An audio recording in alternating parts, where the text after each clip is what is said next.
Demokrasi yang sejati itu dimulai pasca pemilu karena kita akan dihadapi tantangan-tantangan real. Jadi setelah kita menyerahkan mandat kita kepada pemimpin-pemimpin terpilih, disitulah kita menyerahkan hampir semua hak kita.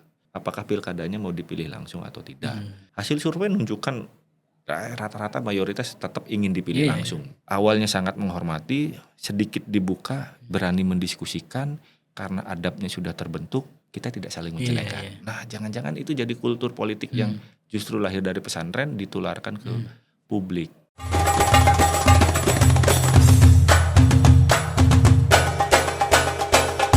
Sinikhbar, Siniar Ikhbar.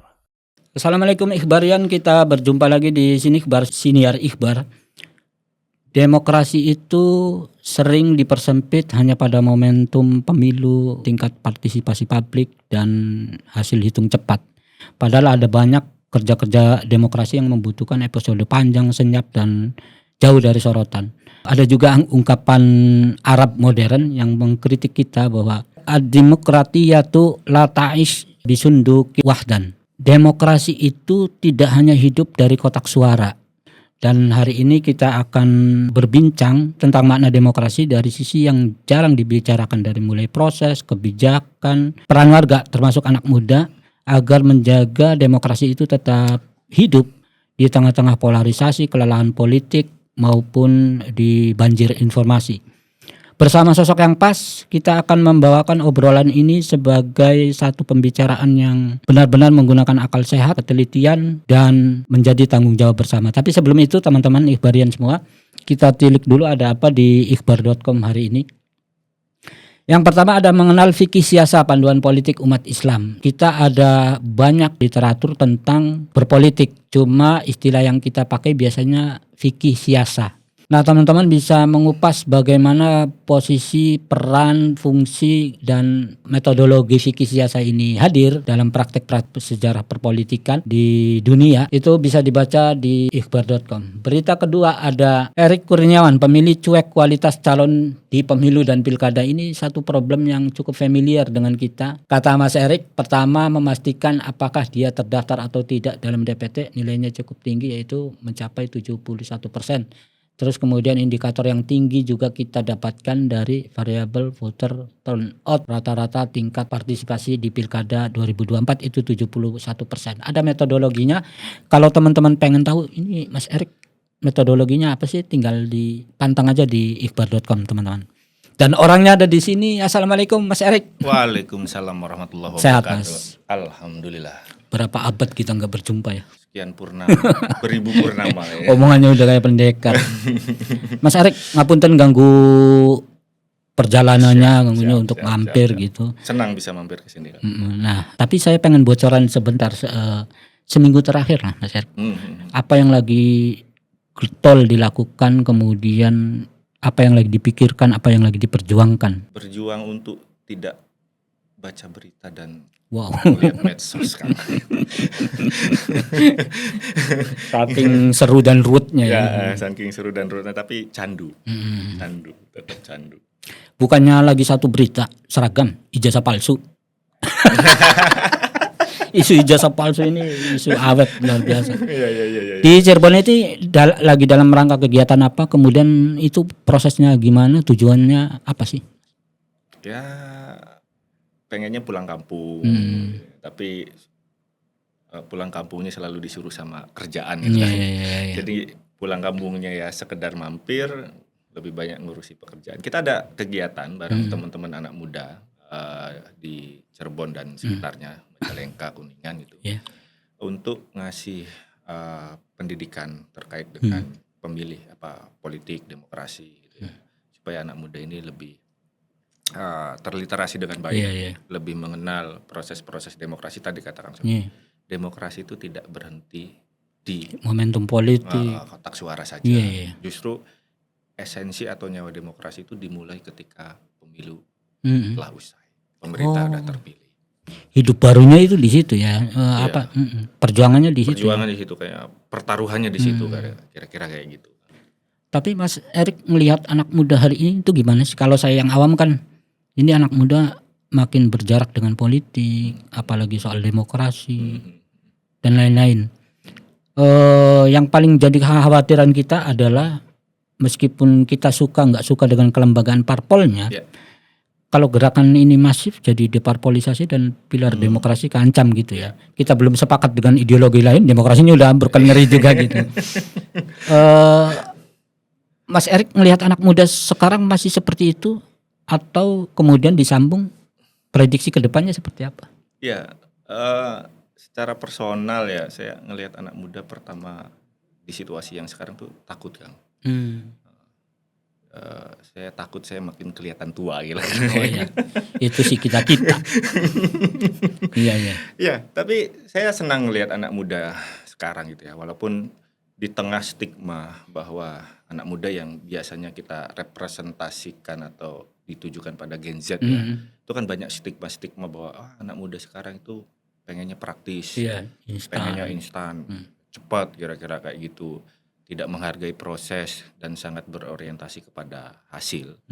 Nah, tapi kan mungkin itu kan jadi satu pola pikir yang memang ada di anak muda yang sekarang gitu kan. Mereka berorientasi pada hasil, mereka ingin memangkas proses, kira-kira kayak gitu.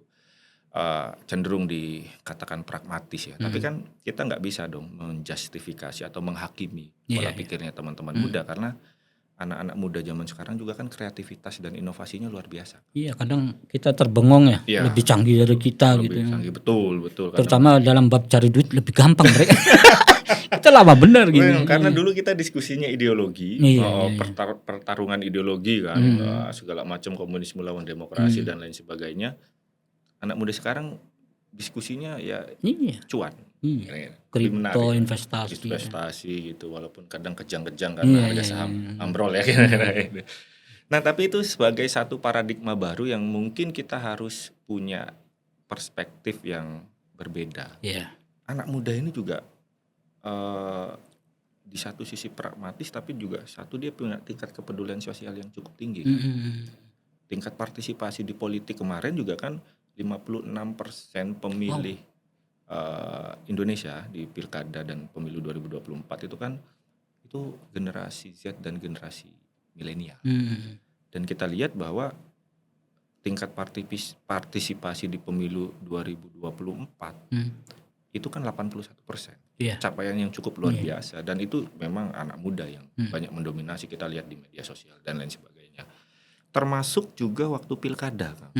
Kan kita menghadapi tantangan serius ketika pemilunya di Februari 2024, pilkadanya di November 2024. Semua analis mengatakan bahwa akan ada kelelahan politik, political fatigue. Atau kebosanan kira-kira. Ya, kebosanan iyalah kira-kira kayak itu. Tapi kita lihat kalau dari sisi evidence-nya, rata-rata tingkat partisipasi pilkada 2024 itu rata-rata nasionalnya 71%. Gede ya. Cukup tinggi kan, masih terjaga di angka psikologi 70% kan. Pilkada tertinggi itu waktu Covid 76. Karena mungkin orang terkungkung gitu, begitu ada event. Mumpung boleh keluar ya untuk saling menularkan gitu. Iya. Menularkan kebaikan kira-kira gitu.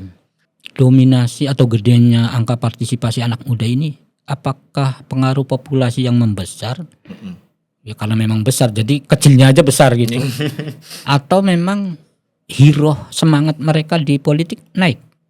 Dua-duanya, Kak. Kalau saya lihat memang dari sisi jumlah itu kan akan sangat, memang sudah sangat mendominasi 56%. Dari sisi jumlah. Ya dari sisi animo dan ketertarikan terhadap politik. Nah ini yang kita sering bahwa anak muda apolitis, enggak. Anak muda itu cukup politis. Ini beda soal kalau anak muda tertarik enggak gabung ke partai ya. Nah, ini beda urusannya. Persis, betul. Anak muda punya tingkat, saya menyebutnya dia itu partisipasi politik yang luar biasa. Anak muda kritis, anak muda itu peduli terhadap lingkungannya, anak muda nggak suka nggak suka korupsi kira-kira. Dia suka anti korupsi lah kira-kira gitu. Peduli lingkungan karena itu masa depan kira-kira kayak gitu.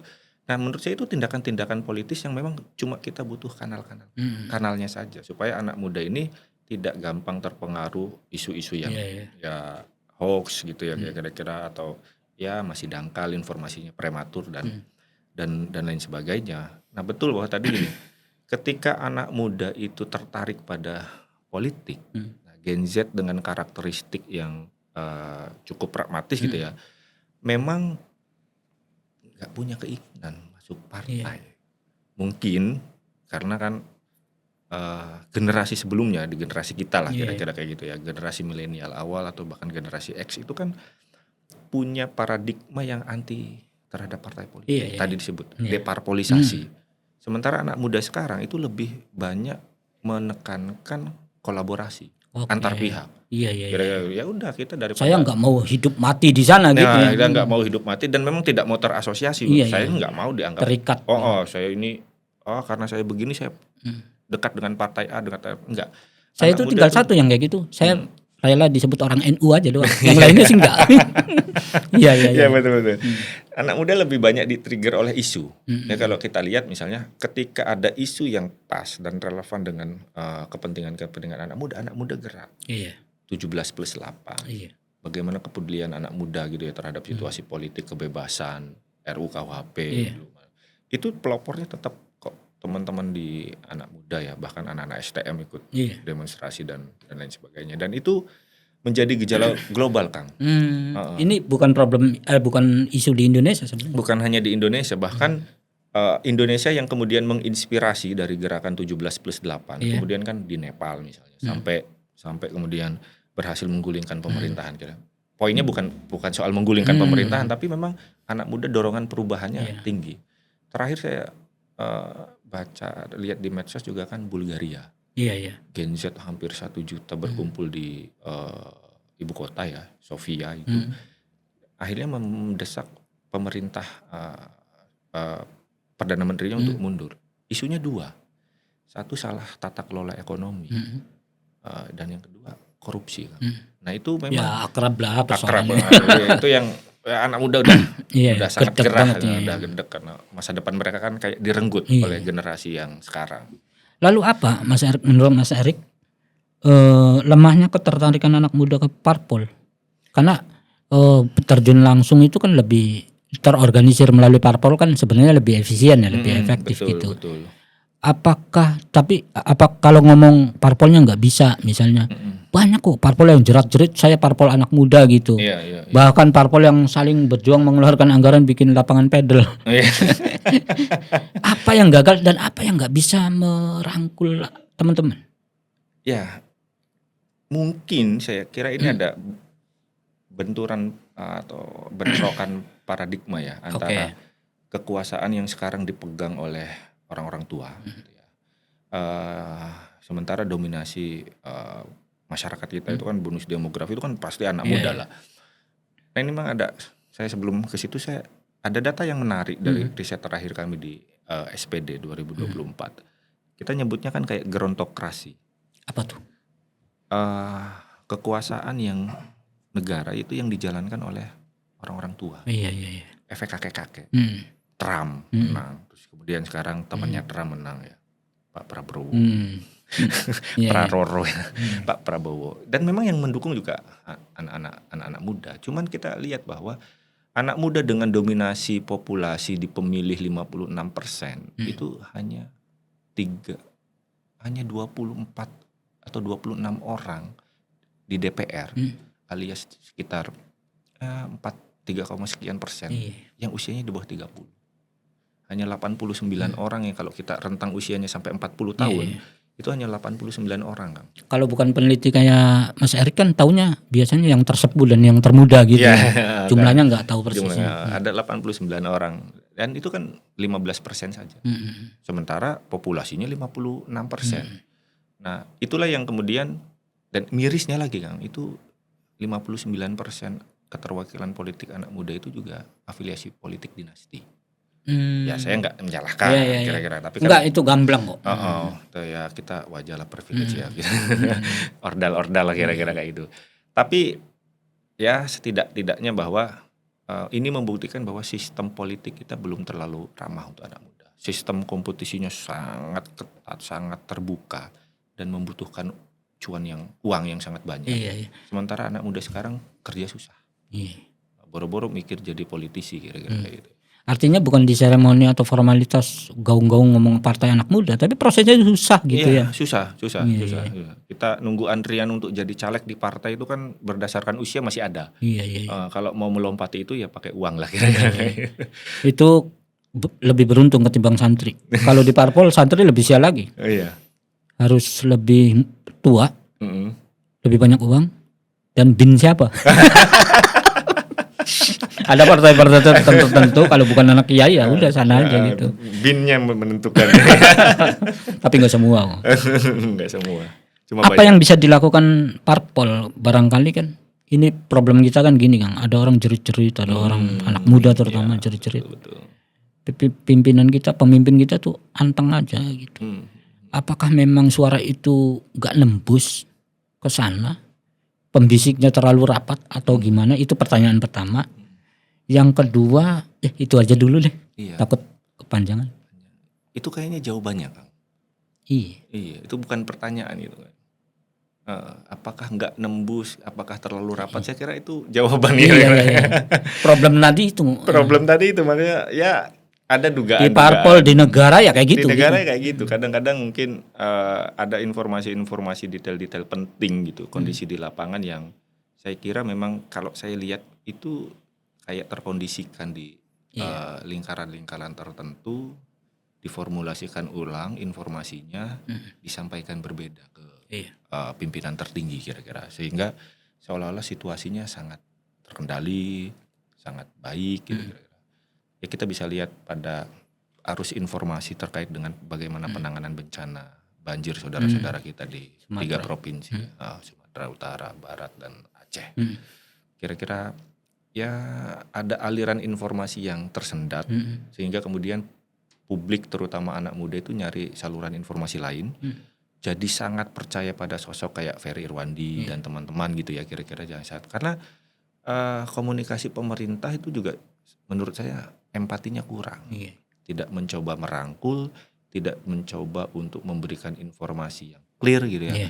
Padahal kalau kita sebut negara tidak hadir dalam konteks penanganan bencana, enggak juga. Saya yakin pemerintah daerah turun. Saya yakin mungkin beberapa personel TNI, Polri dan pihak-pihak terkait untuk mengurusi bencana turun. Cuman karena mungkin belum maksimal dan tidak terinformasikan dengan baik. Sementara ada warga yang sangat aktif, sangat kompak, punya solidaritas yang tinggi, dan difasilitasi oleh platform digital. Kita bisa nyumbang ke siapapun pihak yang kita percaya, dan itu bisa tersampaikan bantuan-bantuan untuk saudara-saudara kita di sana. Ini ada, saya kira perlu kolaborasi yang lebih kuat meskipun antara warga akhirnya gerakan kayak sampel Mas Ferry Irwandi juga akhirnya patah kan. Buktinya mungkin yang diterima di orang-orang sentral beda kabar. Nggak nembus juga maksudnya. Betul, pembisik lebih filternya. Ada circle tertentu yang mungkin itu menyaring informasi terlalu ketat kira-kira gitu. Itu sebenarnya ada harapan untuk lebih baik nggak sih? Sepengalaman Mas Erik mengamati demokrasi Indonesia dari zaman bahula. Iya, mudah-mudahan ya. Tapi begini, ini ada situasi yang berbeda dari demokrasi kita ketika kita mulai reformasi 98. Yang itu proses ideologisasinya sangat kuat dan kental. Terus kemudian zaman berubah, transisinya orang lebih suka ke isu, kira-kira orang lebih suka ke hal-hal yang taktis dan punya relevansi kuat dengan kehidupan dia. Kalau ideologi kan agak mengawang-awang. Nah, politik yang dulu terasosiasi gitu ya, wah saya kelompok A, saya kelompok B, saya kelompok C, ada tokohnya dan lain sebagainya, sekarang relatif jauh lebih cair.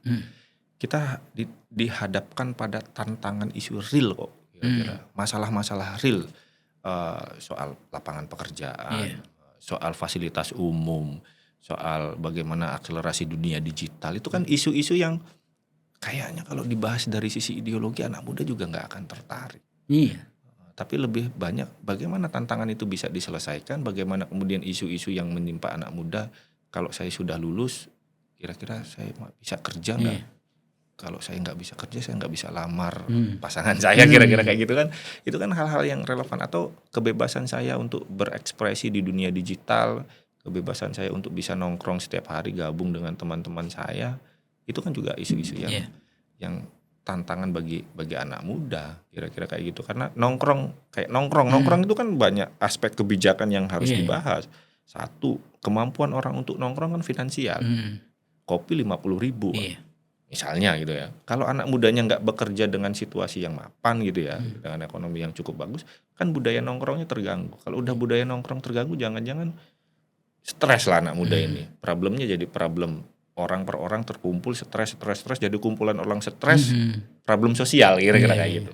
Nah, anak muda lebih suka isu-isu yang sangat kontemporer, real, relevan dengan kehidupan dia, dan itu dibahas, diselesaikan oleh negara yang kolaborasi dengan pihak-pihak swasta, termasuk dengan banyak lah. Iya Mas Erik, sayangnya kesadaran bahwa apapun di lingkup keseharian kita itu berhubungan dengan regulasi, kebijakan, itu muncul itu jelang pemilu. Betul. Kesadaran berdemokrasi itu muncul jelang momen politik gitu. Nah Mas Erik yang dalam kesehariannya kerja panjang gitu ngomongin demokrasi, gimana caranya Mas? Karena orang itu tertarik momentum, tertarik isu yang tren misalnya. Bagaimana cara Mas Erik dari dulu nih melakukan pencerdasan politik demokrasi ke masyarakat di waktu-waktu yang memang nggak musimnya gitu? Itu gimana caranya dan tantangan, hambatan, kesulitan? Ya. Keberhasilannya kayak apa bisa diceritain? Iya, struggle atau tantangannya buat kita juga luar biasa kan. Kita juga masih mencari model yang paling pas, masih mencari model yang paling relevan untuk melakukan edukasi politik ke anak-anak muda. Memang kan kita coba untuk kemudian menurunkan diksi-diksi politik itu pada wilayah-wilayah yang sangat relevan, bahwa satu kayak tadi saya bilang loh, demokrasi yang sejati itu dimulai pasca pemilu karena kita akan dihadapi tantangan-tantangan real. Jadi setelah kita menyerahkan mandat kita kepada pemimpin-pemimpin terpilih, disitulah kita menyerahkan hampir semua hak kita untuk diatur. Bagaimana kemudian kita bisa dapat pekerjaan setelah lulus, bagaimana kemudian saya bisa naik jenjang pendidikan dengan mudah karena negara wajibnya negara menyediakan itu. Bagaimana kemudian saya bisa tetap bebas berekspresi gitu ya, tanpa ada kriminalisasi dan lain sebagainya. Termasuk konteks yang paling relevan sekarang, ketika kita hidup di Indonesia gitu kan, kita sadar bahwa ini negara kita itu kan negara yang sangat akrab dengan bencana.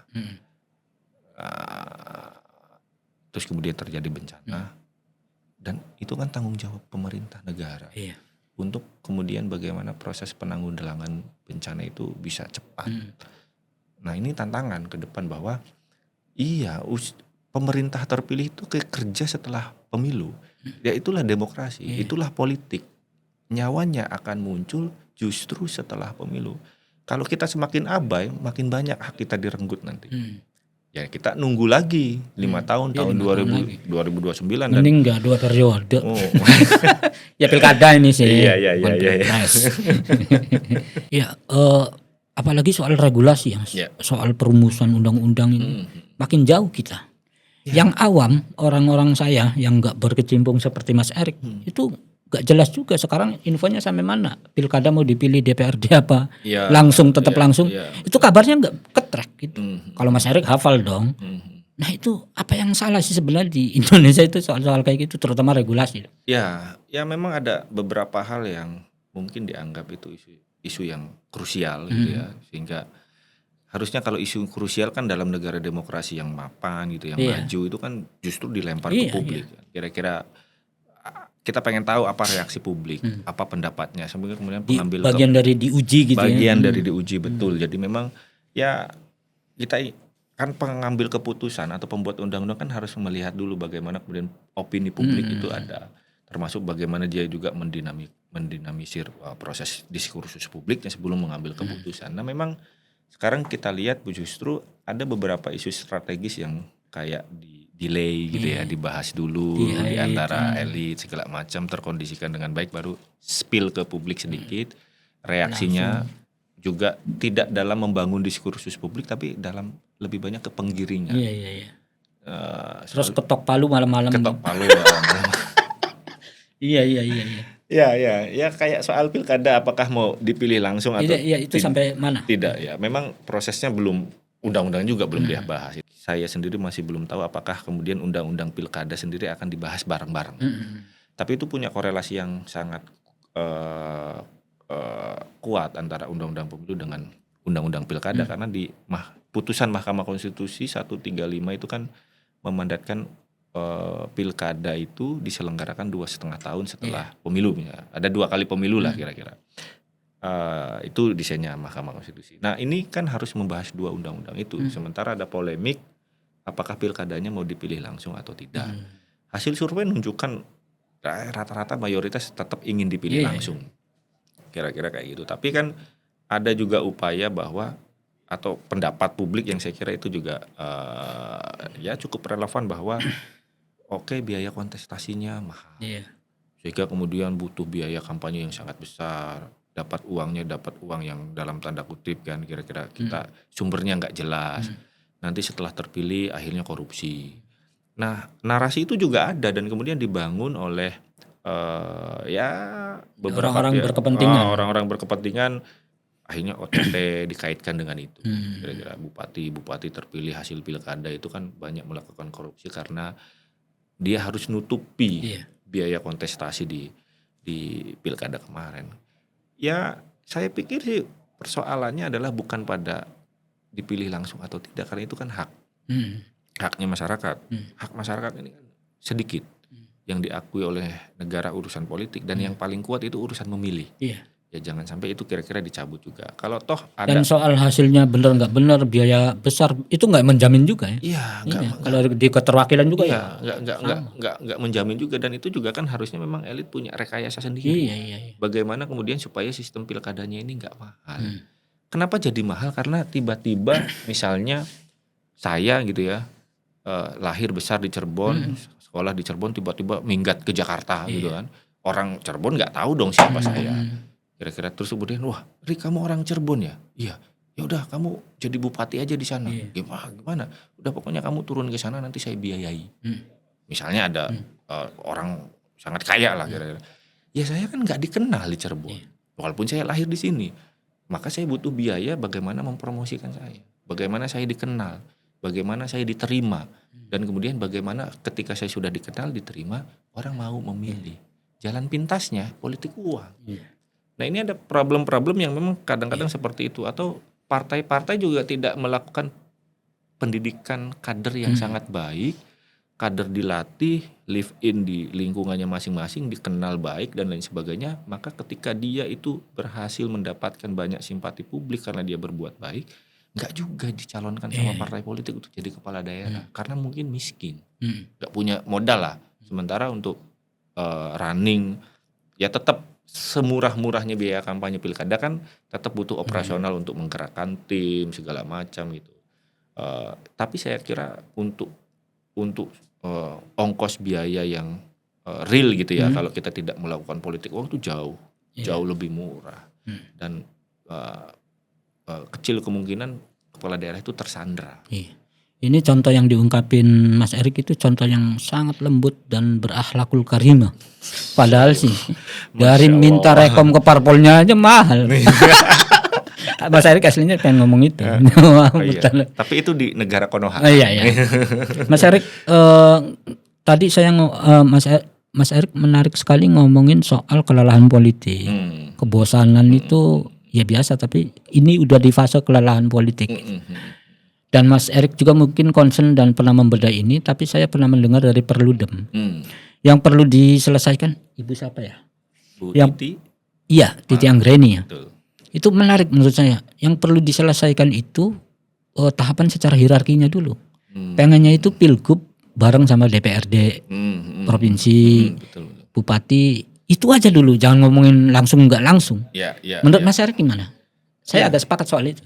Ya itu jadi satu gagasan yang alternatif ya, pilihan yang kemudian sebenarnya itu kan disebutnya keserentakan, concurrent election lah. Ini kan soal biaya juga kan? Ya nanti akan terkait dengan pembiayaan mungkin ya, karena tapi keinginan untuk menyerentakkan pemilu antara eksekutif dengan legislatif baik di nasional maupun lokal itu ya, itu kan sebenarnya kita itu tujuannya adalah dulu ya, itu pengen ada efektivitas pemerintahan yang dicirikan begini.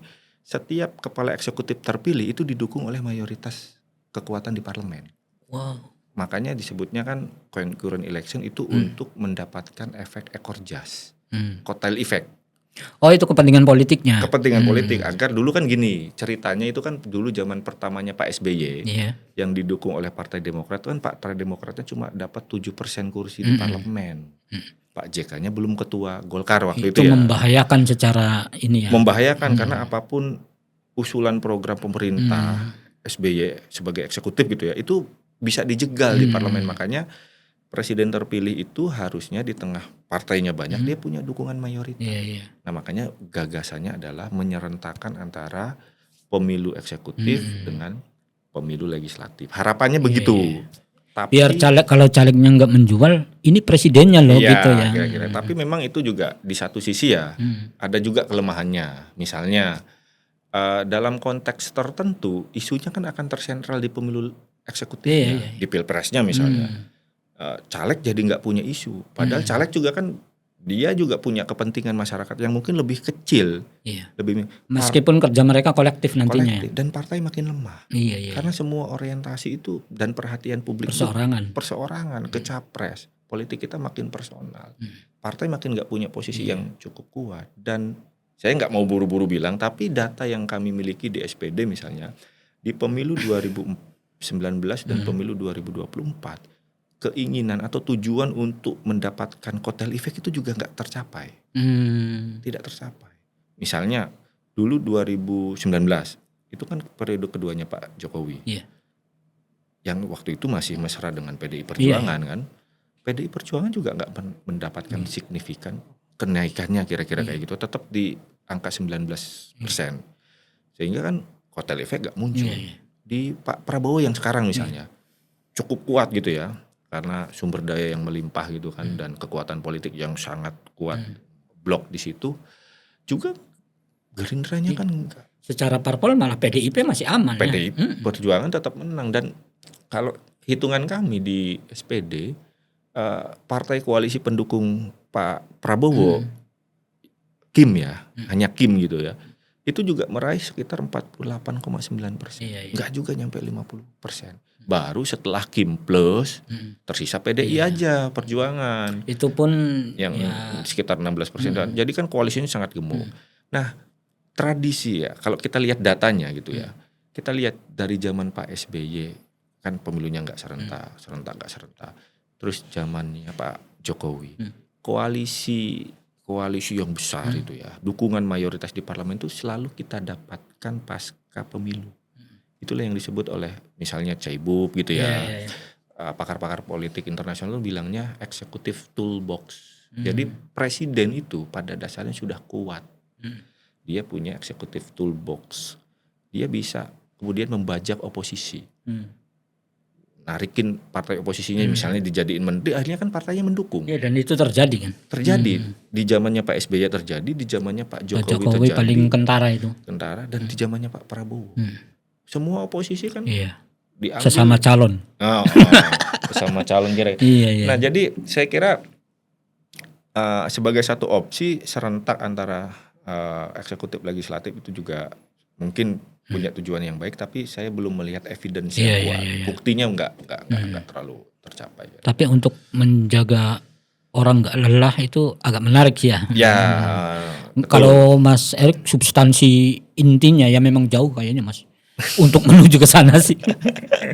Mas, saya pengen tanya ke pakarnya nih, ke ahlinya, Mas Erik yang sudah bergelut soal pemilu, demokrasi berulang-ulang kayak gitu.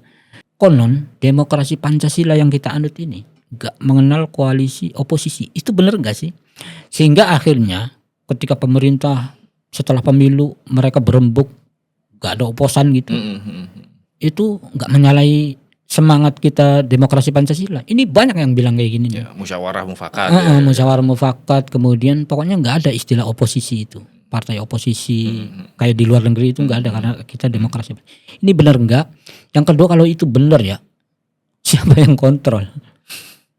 Masa dibalikin ke mobokrasi nantinya ya? Iya betul. Di jalanan, mending didengar pakai headset kayak kita. itu benar nggak sih Mas? Saya Betul, pengen betul. tanya ke pakarnya ini belum Iya, ada iya. kesempatan. Ya, ya. Coba kita tarik ke sampai tahun 1998 aja ya, pasca Oke, reformasi oke. lah kita lihat. Apakah budaya oposisi itu ada? Saya kira ada. Dan itu pernah terjadi kok menurut saya ya. Tapi ini dalam pandangan saya waktu Pak SBY jadi presiden. 2004 sampai dengan 2014 itu PDI Perjuangan konsisten juga gitu. Jadi oposisi, dan waktu itu kita masih melihat bahwa ada peran parlemen, DPR ya waktu itu. Misalnya nih contoh, Iya, iya. Soal MKD ya, itu rame kan. salah satunya. Iya, iya. Tapi kan dulu ada Pansus Senturi, Iya, iya, iya. ada Pansus BBM, kalau nggak salah ada Pansus Beras. Jadi DPR juga berani melawan pemerintah Iya, kalau iya, iya. wah kalau kamu macem-macem lo Oh, menyelewengkan. zaman Pak SBY. Iya, iya. Zaman Pak SBY waktu itu kan PDI Perjuangannya Iya, iya. oposisi itu PDI Perjuangan, Gerindra, Hanura, seingat saya itu 3 partai pelopor oposisinya. Memang lebih kecil. Itulah yang saya kira itu lebih ideal. Jadi budaya oposisinya ada, walaupun memang belum terlembaga ya, kuat. Dan di zaman Pak Jokowi ketika PDI Perjuangan ngusung Jokowi gitu, Pak Jokowi merangkul juga sedikit, tersisa PKS yang paling vokal waktu itu. Iya, iya. Demokrat ada juga tapi ya kurang-kurang vokal dikit lah. Budaya oposisinya makin lama makin Awal-awal sih bagus tuh Mas, 2014 itu. ya Iya, awal-awal sampai DPR panas gitu. ya betul, sampai kemudian kan ya kalau saya nyebutnya itu masih level oposisi itu kuat ketika perilaku politik yang paling primitif, perebutan jabatan. Waktu itu kan semua pimpinan alat kelengkapan dewan diborong Iya, iya. sama KMP ya Iya, waktu itu iya, kalau nggak iya. salah. PDI Perjuangan nggak jadi ketua segala macam gitu ya, nggak dapat. Persoalannya itu kan, di kulit itu ya. iya hanya untuk berburu jabatan, tapi untuk kebijakan-kebijakan enggak. Mereka kompak. Kompak akhirnya nyebrang juga kan waktu Iya, itu iya, iya, Golkarnya Iya, iya. digenjot-genjotin, akhirnya waktu itu kan Pak Setia Novanto Iya, ya iya, kira-kira jadi ketua umum, Golkarnya geser. Terus hampir semua tersisa Demokrat dengan PKS lah kira-kira Iya, waktu itu. Ya makin lemah lah oposisinya. Sekarang juga sama kan. 2024 malah menurut saya jauh lebih wow kira-kira gitu. Tapi Mas Erik pernah dengar gak ada kesan itu? Konon ada orang, berarti kalau iya berarti emang, saya pengen kesimpulan dari Mas Erik dulu deh. Bener nggak itu demokrasi Pancasila nggak mengenal oposisi? Enggak lah. Enggak. Kan itu 2004 buktinya. Tapi Mas Erik denger nggak ada orang ngomong kayak gitu? Ya pendapat itu ada. Iya. Betul ada. Berarti memang terstruktur. Pendapat ini disajikan ke orang-orang awam seperti saya. Bisa jadi. Iya. Tapi kan begini, kita dulu juga melihat perdebatan yang sangat kuat antara Bung Karno dengan Sultan Syahrir. Iya. Bahkan dengan Bung Hatta gitu ya. Saya kira ya itulah cikal bakal budaya oposisi, bahwa kalau presiden sebagai kekuasaan tertinggi gitu kan harus mendapatkan politik penyeimbangnya.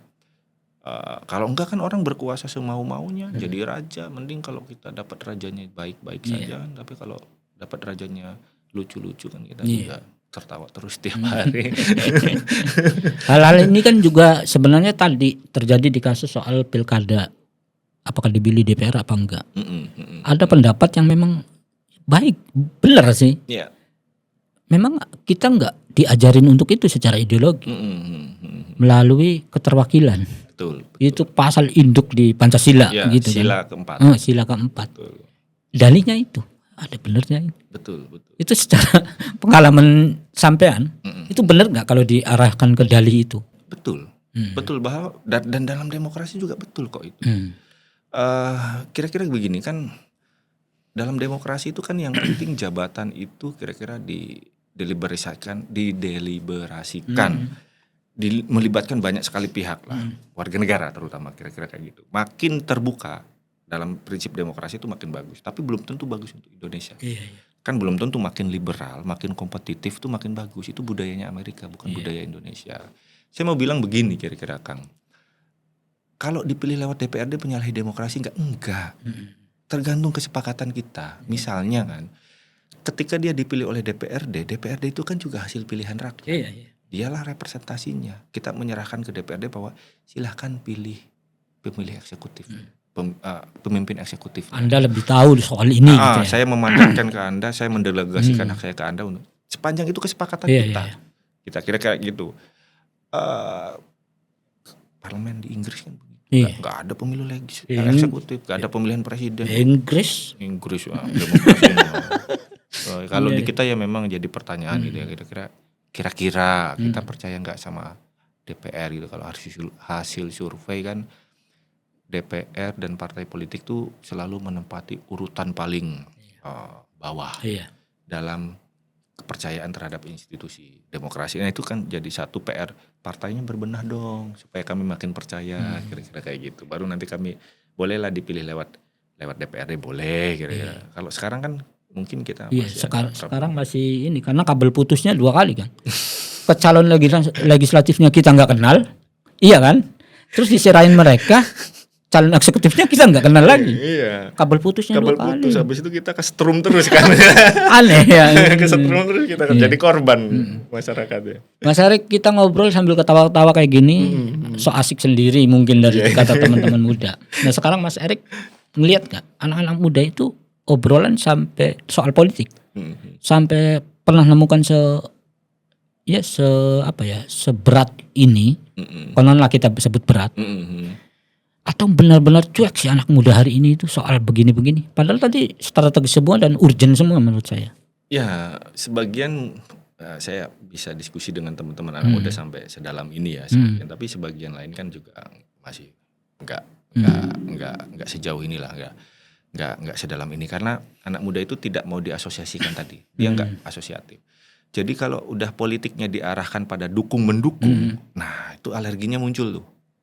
Wah, anak abah ya, belum tentu anak muda seneng, belum tentu ada yang seneng, iya. Wah, kaum 58 ya. Kan stigma itu kan kayak membuat partisipasi anak muda tuh, males ngurusin politik gitu kok. Kita kritik kok dituduh anak abah. Kita dukung ke pemerintah ya, kebijakan pemerintah yang baik, kita didukungnya kaum 58 kira-kira. Kita nggak terima dengan kebijakan nanti dituduh juga kaum lowbat 16% kira-kira kayak gitu. Itu yang termul ya. Itu yang membuat, saya kira itu diksi-diksi yang membuat partisipasi anak muda itu jadi susah ya, karena kan anak muda itu nggak di situ wilayahnya, tapi anak muda tuh lebih ke membela haknya kok, peduli kok. Misalnya ini isu lingkungan, yang paling menarik kan isu lingkungan. Anak muda makin lama makin peduli terhadap isu lingkungan. Karena apa?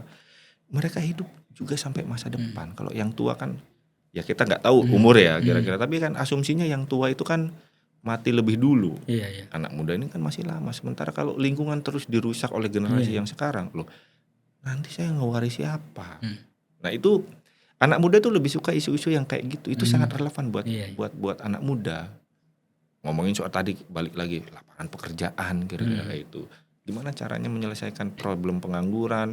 Bagaimana kemudian ketika kita nggak bisa bekerja dengan formal, tapi kita tetap bisa dapat cuan dari kreativitas kita, inovasi kita. Kan pemerintah harus dukung itu. Ada anak muda kreatif nih, ada Ihbar nih kira-kira kayak gitu. Wah ya pemerintah kasih banyak insentif dong. Karena Ihbar Ayo dong. Karena kan Ihbar ini menjadi saluran informasi yang sangat edukatif untuk anak muda misalnya. Ya misalnya Dinas Kepemudaan dan Olahraga kan, wah menarik nih, ayo kita kolaborasi. Nah anak muda itu satu kata kunci yang paling menarik untuk mereka, kolaborasi, kira-kira saling dukung. Artinya dari anak muda itu muncul budaya baru yang dulu di era kita ke atas agak anti. Ya. Misalnya Mas Erik punya apa gitu komunitas, saya punya apa, kolaborasi itu kan masih agak anti. Kita saingan-saingan. Saingan, betul. Kabar baiknya hari ini anak muda cinta kolaborasi. Betul. Tapi di sisi lain soal mindset problematiknya, itu apa sih sebabnya orang gampang kalau tidak A berarti B, kalau tidak B berarti A, kalau ngeritik Prabowo berarti anak abah.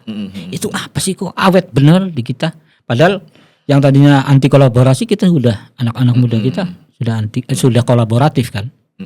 Itu problem itu gimana? Kok laba banget gitu ya? Ya memang itu emang tantangan ke depan juga masih sama Kang. Ya diksi-diksi kolaborasi anak muda segala macam itu kan juga baru kita gaungkan 1-2 tahun terakhir inilah ya. Kira-kira anak muda mulai banyak sekali melakukan inovasi yang kemudian kita nggak bisa nih menyelesaikan masalah ini sendirian. Kita harus kerjasama, kita harus kolaborasi. Itu juga belum lama. Tapi kan sebelumnya kita udah tertanamkan bahwa dulu sampai sekarang dan mungkin juga ke depan tantangan serius kita di politik dan demokrasi adalah polarisasi. Tadi kalau nggak A, B, Iya. kalau nggak B, A.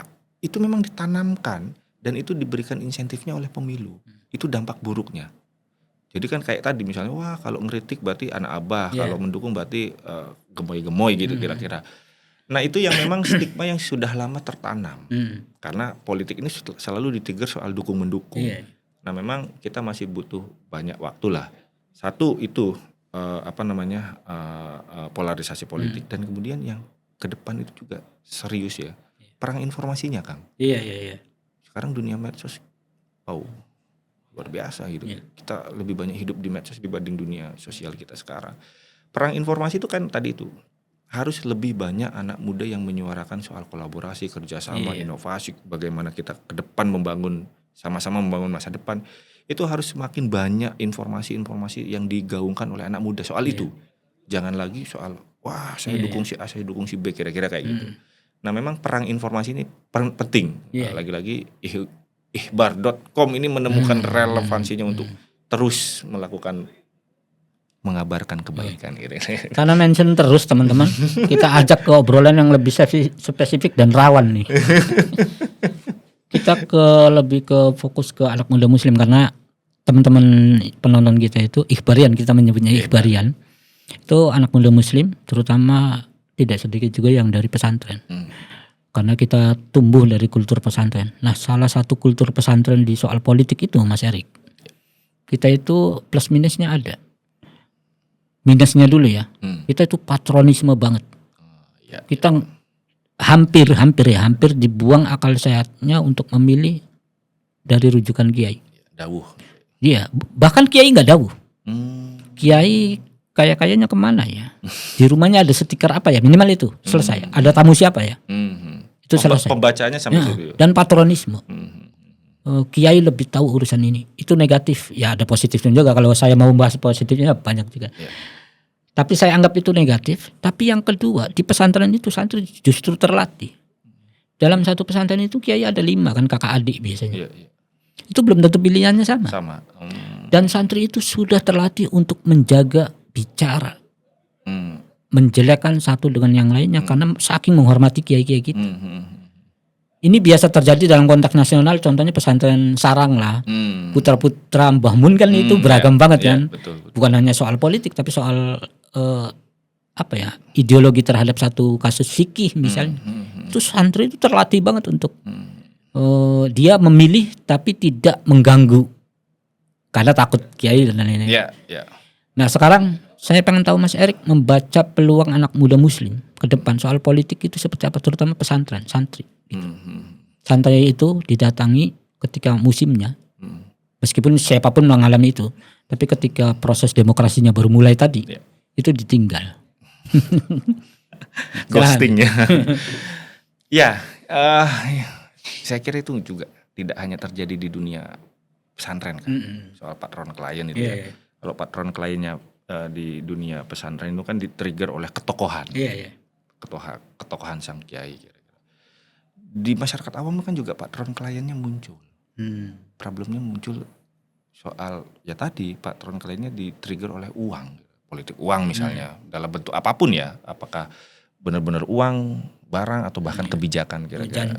Janji ya kira-kira. Itu memang muncul. Ya saya kira begini, ini kan kalau kita ngelihat tradisi sosial kita, tradisi demokrasi kita kan kalau bisa dibelah lah kira-kira ya.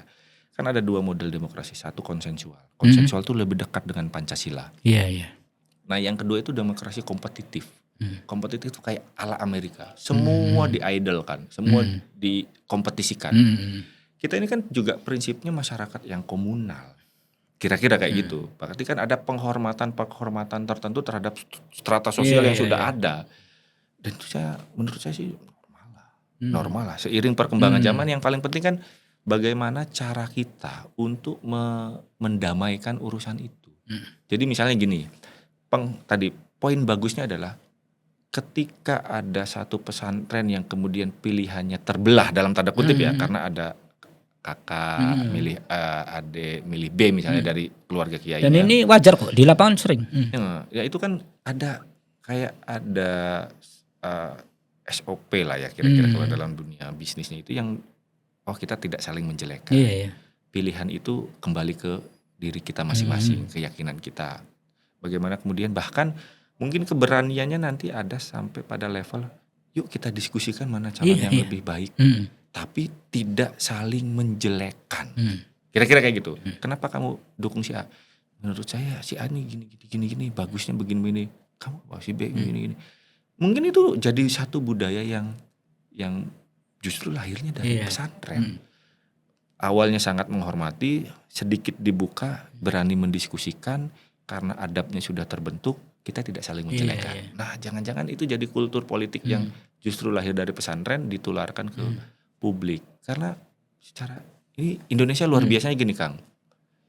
90% Muslim. Iya. Dan mengimplankan demokrasi produknya Barat. Sampai sekarang Indonesia bertahan. Tidak ada interupsi.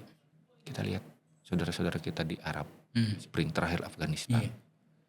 Ketika demokrasi diimplankan, chaos. Gak ketemu. Indonesia itu resiliensi, daya tahannya itu ya, adaptasinya itu sangat luar biasa, terjaga. Bahkan partai Islamnya nggak pernah menang. Ya. Iya kan. Betul. Bukan hanya tenang tapi kok sangat menerima itu kan. Sangat menerima karena partai nasionalisnya kan nasionalis religius. Tetap ada religius. Tapi it's okay, maksudnya kita itu sangat ketahanan demokrasinya cukup kuat di level society. Capital kultur tadi, Kang. Ini taktimnya terakhir buat teman-teman. Modal kultur tadi, modal tradisi tadi kan sudah bagus menurut Mas Erik. Apa yang menjadikan Mas Erik optimis anak-anak muda di pesantren ini yang hari ini masih di pesantren ke depan bisa menularkan itu? Dan dari tadi kita kan berbicara soal etik. Sementara praktek di lapangan kan nggak kayak gitu kan. Meskipun beberapa kali disebut sama Mas Erik oposisinya kita hanya bertarung di soal jabatan dan lain-lain. Itu sebenarnya hampir yang terjadi kan kayak gitu semua. Yang kita obrolin etik. Apa yang membuat Mas Erik misalnya pura-pura optimis lah bahwa anak-anak pesantren santri itu 0,0 sekian persen membuat pengaruh atau sumbangsi agar demokrasi Indonesia kembali ke jalannya, bernilai etika ya sebagaimana mestinya lah. Founding father kita mencita-citakan. Ya saya kira kekuatan teman-teman di pesantren itu satu, tradisi kajiannya kuat, Kang. Ya saya kira itu yang harus makin dilestarikan, makin kuat, bahkan makin disebarkan. Kajiannya mungkin tidak hanya terbatas pada keterbatasan saya misalnya hanya ilmu-ilmu agama lah kata-kata itu. Tapi juga mulai mengkaji ilmu-ilmu sosial lainnya. Nah itu kan karena tradisinya sangat kuat, bagaimana mengkomparasikan antara tradisi-tradisi di pesantren dengan perkembangan demokrasi. Nah itu mungkin tradisi-tradisi kajiannya yang tadinya mungkin kita yang namanya ngaji itu membaca kira-kira, ya mungkin diubah jadi yang kayak gini. Perlu banyak aktor-aktor ikhbar yang lain untuk kemudian terus melakukan kajian yang kuat, menyebarkan informasinya, karena di luar kultur pesantren, apalagi sekarang dunia digital, kajian itu jadi pendek. Kan disebutnya karena pengen instan gitu. Disebutnya juga matinya kepakaran. Jadi orang itu nggak perlu mengkaji dalam, dia cari informasinya di media sosial, apalagi sekarang ada AI. Tanya ke AI dapat kesimpulan. AI-nya panik, ngarang jawabannya kira-kira kan itu memang yang pada akhirnya saya kira tradisi pesantren yang kajiannya kuat itu harus dikembalikan dan digaungkan lagi bahwa segala simplifikasi itu punya konsekuensi yang cukup tidak baik, cukup buruk. Tapi kalau kajian, saya kira karena dia dikaji, dia didiskusikan, dia ditanya tabayun dan lain sebagainya, itu punya kesimpulan yang jauh lebih kuat dan mungkin lebih relevan dengan situasi demokrasi dan politik yang sekarang tuh minusnya adalah soal etik. Minusnya itu soal bagaimana kita mengkerangkeng lagi ketamakan. Kira-kira itu sih Kang, ada kajian yang kuat itu yang saya kira harus Oke, matur suwun sangat Mas Erik, sangat Sama-sama. inspiratif dan teman-teman bisa jadi mata kuliah ini podcast ini. Terima kasih Mas Erik. Sama-sama. Mohon maaf sudah mengganggu aktivitasnya dan mampir di ikhbar.com. Teman-teman, obrolan ini bakal tersaji juga di versi teks di ikhbar.com dan kita jumpa lagi di episode berikutnya. Assalamualaikum warahmatullahi wabarakatuh. Waalaikumsalam.